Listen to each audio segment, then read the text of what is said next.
Guys, ഇന്നത്തെ പരിപാടി ആദ്യം ബീൻസ് ആൻഡ് ക്യാരറ്റ് കൊണ്ടുള്ള കറി വയ്ക്കാൻ സഹായിക്കലാണ്. അപ്പോൾ തുടങ്ങാം. നമുക്ക് ആദ്യം വൃത്തിയാക്കാം.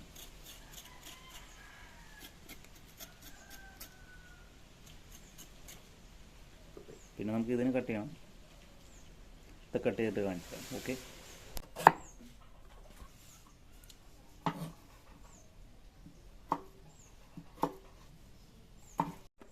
അപ്പോൾ ഞങ്ങൾ കട്ട് ചെയ്തുകൊണ്ടിരിക്കുകയാണ്. എല്ലാവർക്കും ഒരു ഹായ് പറയുമോ? ഹായ് ഗൈസ്, അപ്പോൾ ക്യാരറ്റിൻ്റെ പണി ഏകദേശമൊക്കെ ആയിട്ടുണ്ട്. അടുത്ത് ബീൻസിൻ്റെയാണ് പണി. ഇത് വലിയ വലിയ പണിയായതുകൊണ്ട് സമാധാനത്തിൽ സൂക്ഷിച്ചിട്ട് ചെയ്യാൻ പറ്റുള്ളൂ. ഓക്കെ, അതുകൊണ്ട് ബീൻസ്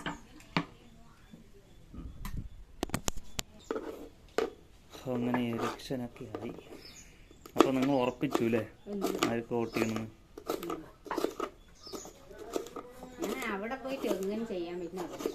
എങ്ങനെ ചെയ്യുന്നത്? ഏതെങ്കിലും ഒന്നിലേ ചെയ്യാൻ പറ്റുള്ളൂ, അല്ലാതെ എല്ലാത്തിലും പോയി ചെയ്യാൻ പറ്റില്ല. അത് ബ്ലോക്ക്, പഞ്ചായത്ത്, ജില്ലയിലാണ്. നിങ്ങൾ ഇവിടെ പഞ്ചായത്തിൽ ആർക്ക് ചെയ്യും അത് പറയും. അത് ആർക്ക് ചെയ്യും? അതെന്ത് ജയിക്കണത് നിങ്ങൾക്ക് ഇപ്പൊ തന്നെ അറിയോ? ജയിക്കുമ്പോ പറയുന്ന അതാകുമ്പോ പിന്നെ എല്ലാവർക്കും അങ്ങനെ പറയാലോ, ജയിച്ചവർക്ക് ചെയ്തതെന്ന് പറയാം. പിന്നെ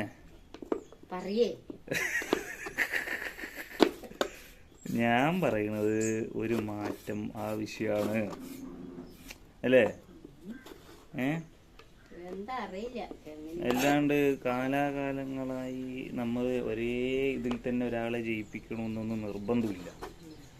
നമുക്ക് എന്തെങ്കിലുമൊക്കെ ആനുകൂല്യങ്ങൾ കിട്ടുന്നുണ്ട്, സഹായിക്കുന്നുണ്ടെങ്കിൽ ഓക്കെ. അല്ലാതെ ഒരു ജയിപ്പിച്ച് വിടേണ്ട അത്യാവശ്യമൊന്നും ജനങ്ങൾക്കില്ല. അല്ല, ഉണ്ടാകാൻ വേണ്ടിയിട്ടാണല്ലോ നമ്മൾ മാറ്റത്തിനായിട്ട് നോക്കുന്നത്. എന്ത് ഗൈസ്, ബീൻസ് മുറിച്ച് കഴിഞ്ഞു, ലാസ്റ്റ് സ്റ്റേജിലേക്ക് കടന്നിരിക്കുന്നു. ഇനി കുക്കിങ്ങിലേക്ക് കാണാം. നമുക്കത് വാഷ് ചെയ്തിട്ട് കറി വയ്ക്കാനുള്ള തയ്യാറെടുപ്പിലേക്ക് നീങ്ങാം. ഓക്കെ, നമ്മൾ വെള്ളത്തിലിട്ട് കുതിർത്ത് കുറച്ച് നേരം വെച്ച് കഴിഞ്ഞാൽ ഇതിലെ ചളിയൊക്കെ ഇളകി പോകും. ഓക്കെ, കുറച്ച് നേരം ഇങ്ങനെ ആക്കാം. ഓക്കെ, എന്നിട്ട് ഒരു ഉള്ളി, പച്ചമുളക്, ഇതാണ് നമ്മൾ ആദ്യം വതക്കാൻ വേണ്ടിയിട്ട് എടുക്കുന്നത്. ഇതെടുത്തിട്ട് നമ്മൾ ആദ്യം വതക്കുക. അപ്പോൾ ഞാനത് കട്ട് ചെയ്യട്ടെ. കട്ട് ചെയ്യണതുണ്ടോ ഇവിടെ വെച്ചിട്ട് വളരെ സൂക്ഷിച്ച് ചെയ്യേണ്ട ഒരു പ്രവൃത്തിയൊന്നും അല്ല അത്. എങ്ങനെയെങ്കിലുമൊക്കെ വേണമെങ്കിൽ കട്ട് ചെയ്യാം, കൈമുറിയാണ്ടിരുന്ന നമ്മൾ. അല്ലാണ്ട് ഇതിലിപ്പോൾ ഒരു തേങ്ങയൊന്നുമില്ല. അയ്യോ, ഇതിപ്പോൾ ഒരു ഉള്ളിലേക്ക് ആയതുകൊണ്ട് കുഴപ്പമില്ല. ഇല്ലെങ്കിൽ ഇവിടെ കരിഞ്ഞ് ഞാൻ മെഴുകിയിട്ടുണ്ടാവും. നമ്മൾ ഇത് കട്ട് ചെയ്യാൻ ആദ്യം ശ്രദ്ധിക്കണം കേട്ടോ, ഇല്ലെങ്കിൽ ഇതൊരുമാതിരി കട്ടിയുള്ള സാധനമല്ലേ. അതെല്ലാം ഉള്ളി കട്ട് ചെയ്യുന്ന എല്ലാവർക്കും അറിയാം എന്ന് വിചാരിക്കുന്നു. അഞ്ജുവിന് അറിയുമെന്ന് അറിയില്ല. ഒരാൾ ഉള്ളി കട്ട് ചെയ്യുന്നതിലാണ് അവരുടെ കുക്കിംഗ് എക്സ്പീരിയൻസ് എന്നാണ് ഇപ്പോൾ കൈപോയില്ലോ എന്ന് എനിക്ക് തോന്നുന്നത്. കാരണം ഇയേഴ്സ് ഓഫ് പ്രാക്ടീസാണ് ഒരാൾ നല്ല രീതിയിൽ ഉള്ളി കട്ട് ചെയ്യാൻ സഹായിക്കുക. അതുകൊണ്ട് തന്നെ ഇയേഴ്സ് ഓഫ് പ്രാക്ടീസ് എന്ന് പറയുമ്പോൾ ഇയേഴ്സ് ഓഫ് കുക്കിംഗ് പ്രാക്ടീസ് എന്നാണ് എക്സാക്ട്ലി നമ്മൾ പറയേണ്ടത്. അപ്പം തന്നെ കണ്ടിരിഞ്ഞു. ഉള്ളിയുടെ പരിപാടി കഴിഞ്ഞ് നമുക്ക് കുറച്ച് പച്ചമുളകും കൂടി ഇട്ടു. അതും കൂടെ അരിഞ്ഞ് കഴിഞ്ഞാൽ വളാന്ന് പരിപാടി കഴിയും. പച്ചമുളകൊക്കെ നോക്കിയിടുക. അൾസറൊക്കെ ഉള്ളവർക്ക് ഭയങ്കര ബുദ്ധിമുട്ടാണ് പച്ചമുളക്. രണ്ട് പീസാക്കി വേണ്ട, പീസാക്കി ഇടുമ്പോൾ അറിയാണ്ട് നമ്മളതിൽ കടിക്കുമ്പോൾ കിട്ടുന്ന ആ എരിവ്, അതാണ് നമുക്ക് ടേസ്റ്റിന് കിട്ടുന്നത്. ഇല്ലെങ്കിൽ നമ്മൾ എടുത്ത് അപ്പുറത്ത് വയ്ക്കും. എന്താ മമ്മണ്ടിയില്ല. അടുപ്പത്ത് പാത്രം വെച്ചിരിക്കുന്നു, ചൂടാവട്ടെ. നമുക്ക് എണ്ണ ഒഴിക്കാം, കടുകിടാം. ഓക്കെ, അപ്പോൾ പാത്രം നന്നായി ചൂടായതിനു ശേഷം മാത്രമേ നമുക്ക് എണ്ണ ഒഴിക്കാൻ പറ്റുള്ളൂ എന്നുള്ള ബേസിക് നോളേജാണ് എല്ലാവർക്കും വേണ്ടത്. അത്യാവശ്യം എണ്ണയൊക്കെ മതി. അതിനുശേഷം ഇതൊന്ന് ചൂടായി വരണം. അതിനുശേഷം നമുക്ക് കുറച്ച് കടുക് എടുത്തിടാം. ഇത് എത്ര കടുക് എടുക്കുള്ളൂ കേട്ടോ. ഓക്കെ, ഒന്ന് ചൂടാവട്ടെ. ചൂടായി, ഏകദേശം ചൂടായി. കളകളം കൂട്ടുമ്പോൾ ഓക്കെ.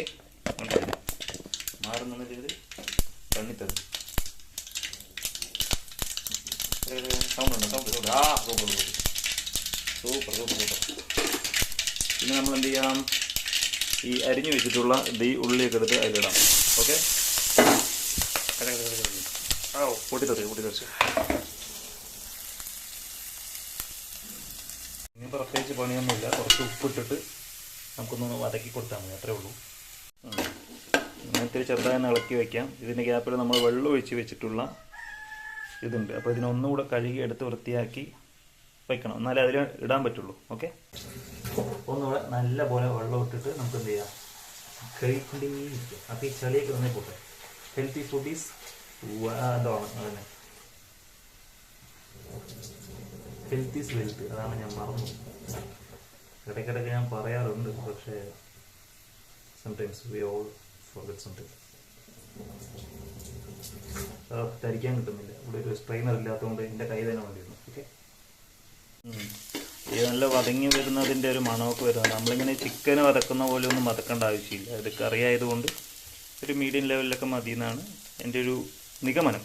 ഫ്ലെയിം ലോ ആക്കി വെച്ചിട്ടുണ്ട്. നമ്മളിപ്പോൾ ഈ കഴുകി വെച്ചിട്ടുള്ള ഈ സാധനത്തിന് കുറച്ച് അതിനകത്ത് ഇടാം. എനിക്ക് സ്ട്രെയിനർ ഇല്ലാത്തതുകൊണ്ട് ഇതേ വഴിയുള്ളൂ. കണ്ടില്ലേ ശബ്ദം കണ്ടോ? വാവ്, ഇത് നല്ലൊരു പരിപാടി. ഭയങ്കര കഷ്ടമാട്ടോ, വീഡിയോ എടുക്കണം, ഫുഡ് വെക്കണം. മൾട്ടി ടാസ്കിങ് ആണ്. ഓക്കെ, അപ്പോൾ ഞാനിതൊന്ന് വതക്കി കഴിഞ്ഞിട്ട് ഞാൻ അറിയിക്കാം. നമ്മളപ്പോൾ ഈ സാധനങ്ങളൊക്കെ ഇതിനകത്ത് ഇട്ടിട്ടുണ്ട്. അപ്പോൾ ഇത് ജസ്റ്റ് ഒന്ന് നമുക്ക് ഇളക്കി കൊടുത്തിട്ട് നമുക്കതൊന്ന് മൂടി വയ്ക്കാം. അത്യാവശ്യം നല്ലൊരു വേവൊക്കെ ആവണം, ഇല്ലെങ്കിൽ ഭയങ്കര കട്ടിയിടാം. ക്യാരറ്റൊക്കെ അല്ലേ, പിന്നെ ഞാൻ മുറിച്ചുകൊണ്ട് പിന്നെ ബിഗ് പീസസ് ആണ്. എൻ്റെ ഒരു പ്രത്യേക മോഡൽ കട്ടിങ് ആയതുകൊണ്ട്. ഇത് ആരുടെ കട്ടിങ്? ഇത് മുളകാണ്. Okay okay okay. അപ്പോൾ ഒന്ന് ഇളക്കിയിട്ടുണ്ട്. ഇനി നമുക്ക് കുറച്ച് ഹൈ ഫ്ലെയിമിൽ വെച്ചിട്ട് നമുക്ക് മൂടി വയ്ക്കാം. അപ്പോൾ നമുക്ക് കുറച്ച് നേരം കഴിയുമ്പോൾ അത്യാവശ്യം വതങ്ങി കിട്ടുമായിരിക്കും. Okay, let's see what happen എന്നാണ് കേട്ടോ. ഹാപ്പൻഡ് അല്ല, ഹാപ്പൻഡ് പാസ്റ്റ് അല്ലോ, ഹാപ്പൻ. സത്യാവസ്ഥ എന്താണെന്ന് വെച്ച് കഴിഞ്ഞാൽ ഇടയ്ക്കിടയ്ക്ക് മാത്രമേ കുക്ക് ചെയ്യാറുള്ളൂ. അതെനിക്ക് തോന്നുന്ന സമയങ്ങളിലാണ് കുക്ക് ചെയ്യാറുള്ളത്. പിന്നെ നിങ്ങൾ അടുപ്പിലാണ് വയ്ക്കുന്നതെങ്കിൽ കുറച്ചുകൂടെ ടേസ്റ്റ് ഉണ്ടാകും എന്നാണ് എനിക്ക് തോന്നുന്നത്. നമ്മുടെ വീട്ടിലുള്ള അടുപ്പ് ഇതാണ് കേട്ടോ, ഒരു സൂപ്പർ അടുപ്പാണ്. പക്ഷേ ഞാനിതുവരെ അങ്ങനെ കുക്ക് ചെയ്യാറില്ല. ചിക്കൻ അങ്ങനെയുള്ള സാധനങ്ങളൊക്കെ കുക്ക് ചെയ്യുന്ന സമയത്ത് എനിക്ക് ഭയങ്കര ഇൻട്രസ്റ്റാണ്. വെജിറ്റബിളൊക്കെ ഒരുമാതിരിയാണ്, പിന്നെ സർവൈവ് ചെയ്ത് പോകണമല്ലോ എന്ന് കരുതിയിട്ട് നമ്മൾ ഇതൊക്കെ കുക്ക് ചെയ്യുന്നതാണ്. ഓക്കെ, അപ്പോൾ അതൊക്കെ എല്ലാവരും പഠിക്കുക. എപ്പോഴും നമ്മൾ വീട്ടിലെല്ലാവരും ഉണ്ടായെന്ന് വരില്ല. ചില സാഹചര്യങ്ങളിൽ ഒറ്റയ്ക്കാവുന്ന സമയത്ത് നമുക്ക് സർവൈവ് ചെയ്യാൻ അത്യാവശ്യം കുക്കിംഗ് പഠിക്കുന്നത് നല്ലതാണ്. എന്തായാലും നമുക്ക് ഇനി അടുത്ത് നമ്മുടെ അത് വേവാൻ വെച്ചിട്ടുണ്ടല്ലോ, അത് ജസ്റ്റ് ഒന്ന് നോക്കാം. ഇത് വലിയ വീഡിയോ ഒന്നും അല്ല, എന്നാലും നോക്കാം. നമ്മളിപ്പോൾ കുറേ നേരമായിട്ട് ഈ സാധനം വെച്ചിട്ടുണ്ട്. അപ്പോൾ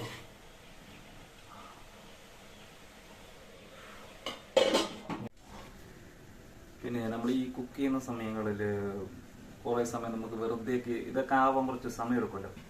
അപ്പോൾ നമ്മൾ എന്താ ചെയ്യണമെന്ന് വെച്ചാൽ ഇതുപോലെ ഒരു ബുക്ക് എടുക്കുക, എന്നിട്ടിങ്ങനെ ഒന്ന് രണ്ട് പേജൊക്കെ നോക്കുക, പെട്ടെന്ന് വായിക്കാൻ വേണ്ടിയിട്ടൊക്കെ ശ്രമിക്കുക. ഏതെങ്കിലും ഒരു പേജ് നല്ല നോക്കിയിട്ട് തുടക്കത്തിലൊക്കെ ഒന്ന് വായിക്കുക. അപ്പോൾ തന്നെ നമുക്ക് ചിലപ്പോൾ മടുക്കും, അപ്പോഴേക്കും നമുക്ക് ഏകദേശമൊക്കെ ആവും. അപ്പോൾ ഞാനിത് വായിക്കാൻ വേണ്ടി എടുത്താണ്. ഇതെടുക്കാൻ തന്നെ ഒരുപാട് സമയം ആയതുകൊണ്ട് ഞാനിത് വായിക്കുന്നില്ല. ഇനി നമുക്ക് നോക്കാം. കുക്കറിലിട്ടിട്ട് നമുക്ക് അടിച്ചെടുത്ത് രണ്ട് വിസിലൊക്കെ എടുത്തതാണെങ്കിൽ അത്യാവശ്യം സൂപ്പറായിട്ടുണ്ട്. അത് കാണുന്നില്ല, ഫോക്കസ് ആവുന്നില്ല. നമ്മുടെ ഫോണിന് ഐഫോണൊന്നും അല്ലാത്തതുകൊണ്ട് ഇതിപ്പോൾ കുറച്ച് 10-25 മിനിറ്റോടെ വയ്ക്കേണ്ടി വരും. ഗ്യാസൊക്കെ വലിയ ചിലവാണ് കേട്ടോ അങ്ങനെയൊക്കെ വയ്ക്കുന്നത്. അപ്പോൾ നോക്കൊന്നും ആയിട്ടില്ല. ഞാനിപ്പോൾ ലോ ഫ്ലെയിമിൽ വെച്ചത് വെള്ളമൊക്കെ ഇറങ്ങിയതുകൊണ്ട് ഇപ്പോൾ ലോ ഫ്ലെയിം ആക്കിയിരിക്കുകയാണ്. ഇനി എന്തായാലും ഒരു 10-15 മിനിറ്റോളം ആവും തോന്നുന്നുണ്ട് വരാൻ വേണ്ടിയിട്ട്. ഇങ്ങനെയൊക്കെയാണ് പരിപാടികൾ കറി വയ്ക്കുന്നതിൻ്റെ. ഇവിടെ തന്നെ നിൽക്കണം, അടുക്കളയിൽ തന്നെ നിൽക്കണം. ഇനി ചോറും കൂടെ വെക്കുകയാണെങ്കിൽ കുഴപ്പമില്ല. അപ്പോൾ അരി അവിടെ ഇങ്ങനെ കിട്ടിയിട്ട് നമുക്ക് അവിടെ ഇടയ്ക്ക് ചുറ്റിത്തിരിഞ്ഞ് വയ്ക്കാം. കാർത്തിക പൂജയ്ക്കുള്ള സാമഗ്രികളായിട്ട് മമ്മി വന്നിരിക്കുന്നു. ഈ സാധനങ്ങളൊക്കെ മേടിച്ചത് ഇതാണ് പാവങ്ങളുടെ ഓയിൽ, രുചി ഗോൾഡ്. അപ്പോൾ നമ്മളിന്ന് പത്രം നോക്കുമ്പോൾ തന്നെ വിരാട് കോഹ്ലിയുടെ ഫോട്ടോ ആണ് നമുക്ക് ആദ്യം കാണുന്നത്. അണ്ണനിപ്പോൾ കണ്ടിന്യൂസ് ആയിട്ട് 2 സെഞ്ചുറി അടിച്ചുകൊണ്ടിരിക്കുകയാണ്. BCCIക്ക് ആണെങ്കിൽ പുറത്താക്കാൻ നോക്കിയിട്ട് പറ്റുന്നില്ല. അവന്മാരുടെ ചെറ്റത്തരം ഇനി എവിടം വരെ എത്തുമെന്ന് അറിയില്ല. പക്ഷെ എന്താണ്, കളി തോറ്റു. ഞാനിന്നലെ ഫുള്ളായിട്ടൊന്നും കണ്ടില്ല, ജയിക്കുമെന്ന് കരുതി ഉറങ്ങിയതാണ്. പക്ഷേ കളി തോറ്റു, സന്തോഷമായി. ഇനി ഒരു കളിയും കൂടി ഉണ്ട്, അതിലും കൂടെ പിടിക്കാം. ടോസ് നമുക്ക് 20 തവണയും പോയിട്ടോ. സങ്കടകരമായ വാർത്ത, പോലീസുകാരൻ തൂങ്ങി മരിച്ചു. എന്തൊക്കെയോ പ്രശ്നങ്ങൾ നടക്കുന്നുണ്ട്. പോലീസ് പണിയിൽ ഭയങ്കര സ്ട്രെസ്സാണ്. അതൊന്നും ആർക്കും പറഞ്ഞാൽ മനസ്സിലാവില്ല. മാനസിക വിഷമങ്ങളൊക്കെ മാറ്റാനുള്ള പദ്ധതികളുണ്ടെങ്കിലും അത് എത്രത്തോളം പ്രാവർത്തികമാകുന്നു എന്നത് ഒരു സംശയമാണ്. നമ്മൾ കുറച്ച് വെള്ളം ഒഴിക്കുകയാണ് കേട്ടോ. സംഭവം എന്ന് വെച്ച് കഴിഞ്ഞാൽ ഇത് വതങ്ങി വരാൻ കുറച്ച് സമയം എടുക്കുന്നുണ്ട്. പിന്നെ ഇത് കരിഞ്ഞു പോകാതിരിക്കാൻ കൂടെയാണ് നമ്മൾ കുറച്ച് വെള്ളം ഒഴിച്ചത്. ഇനിയിപ്പോൾ ഇത്തിരി ഫ്ലെയിമൊക്കെ കൂട്ടിയിട്ട് നമുക്ക് വെക്കാൻ. ഇത് കുറച്ച് പാടാണ് ഈ സാധനമൊക്കെ വെക്കുന്നത്. ചിക്കനാണ് ഇത്ര പരിപാടിയില്ലായിരുന്നു. ഞാൻ വെക്കുന്നത് കൊണ്ടാവും അറിയില്ല. ഭാഗ്യത്തിന് 9 രൂപയായിട്ട് കറിയായിട്ടില്ല. വെറും 10 മിനിറ്റിൽ ആവുന്നുണ്ട്. ഞാൻ കുറച്ച് ഉപ്പൊക്കെ ഇട്ടു. ഒന്ന് അളക്കി കൊടുക്കാം. ഈ ഉപ്പ്, മുളക് ഇതൊക്കെ ഇടുന്നതിലാണ് ഒരു കുക്കറിൻ്റെ പേരാണ്, കുക്കറല്ല, കുക്ക് ചെയ്യുന്ന ആളുടെ, ഷെഫ് ഇല്ലേ, ഭക്ഷണം ഉണ്ടാക്കുന്ന ആളുടെ പക്വത എന്ന് പറയുന്നത്, ഇല്ലെങ്കിൽ ഒരു കൈപ്പുണ്യം എന്ന് പറയുന്നത്. അല്ലാണ്ട് കുറേ വേവിക്കുക, കുറേ കട്ട് ചെയ്യുന്നതാണ് അത് കുറേ. എങ്കിലും ഇതൊക്കെയാണ് മെയിനായിട്ട് നമുക്ക് നോക്കുക. അപ്പോൾ ഇതൊക്കെ ശ്രദ്ധിക്കുക കേട്ടോ, വളരെ ശ്രദ്ധിക്കണം. ഉപ്പിൻ്റെ കാര്യങ്ങളിലൊക്കെ വളരെ ശ്രദ്ധിക്കേണ്ടിയിരിക്കുന്നു. കാരണം ഇത് ഇങ്ങനെയുള്ള തോരനിലൊക്കെ ഉപ്പ് വിട്ട് കഴിഞ്ഞാൽ പിന്നെ ഒന്നും ചെയ്യാൻ പറ്റില്ല. മറ്റേ സാമ്പാർ അതുപോലുള്ള കാര്യങ്ങളിലൊക്കെ ആണെങ്കിൽ തേങ്ങയോ മാങ്ങയൊക്കെ അരച്ചിട്ട് എന്തെങ്കിലും ചെയ്യാറുള്ള പരിപാടിയൊക്കെ ഉണ്ട്. ഇതിലൊന്നും ചെയ്യാനുള്ള വകുപ്പില്ല എന്നാണ് എൻ്റെ ഒരു നോളേജ്. ശരിയായിരിക്കും തെറ്റായിരിക്കും, whatever, you should take care of these things. എന്താ നോക്കൂ, പാകമായാ? ഓക്കെ. അപ്പോൾ ഒഫീഷ്യലായിട്ടുള്ളൊരു സംഭവം കിട്ടിയിട്ടുണ്ട്. അപ്പോൾ ഇനി എന്തെങ്കിലുമൊക്കെ കഴിക്കുന്ന പരിപാടി നോക്കാം അല്ലേ. അപ്പോൾ ഇത്രയൊക്കെയുള്ള പരിപാടി. അപ്പോൾ ഇത് കുക്കറിലൊക്കെ ആണെങ്കിൽ നമുക്ക് പെട്ടെന്ന് ചെയ്യാമായിരുന്നു. അപ്പോൾ നമ്മളത് ആദ്യമായിട്ട് ചെയ്തൊരു സംഭവമാണ്. അപ്പോൾ എല്ലാവർക്കും ഓക്കെ. അടുത്ത കുക്കിംഗ് വീഡിയോ നോക്കാം. അടുത്ത പ്രധാനമായിട്ട് നമുക്ക് വല്ല ചോറ് വയ്ക്കുന്നതോ അല്ലെങ്കിൽ വെള്ളം തിളപ്പിക്കുന്നതോ നോക്കാം. അടുത്ത ഫൺ. Okay, see you.